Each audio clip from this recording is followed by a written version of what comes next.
ايه البهارات اللي تخلي الفراخ البانيه مختلفة عن العادي؟ لا، الموضوع سهل، سهل جدا، مفيش فيه اي حاجة. كل ما في الموضوع ان انت قبلها بيوم، يوم ونص مثلا، انقعي الفراخ في التتبيلة بتاعتك، فلفلك وكمونك وبصلك وتومك والليلة دي كلها، تمام. وحطي بهارات فراخ وبابريكا عادية بس.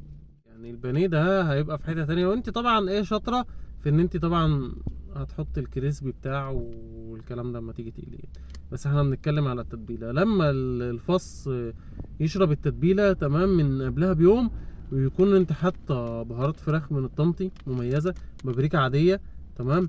وانت كده خلاص، انت هتعملي بانيه بكرة زي الفل. انت تستني البانيه بقى، يعني انت تتبليه وتستنيه تدوقيه. ويخليكي دايما مع نوفا تريد، لان نوفا تريد فرق في كل حاجه.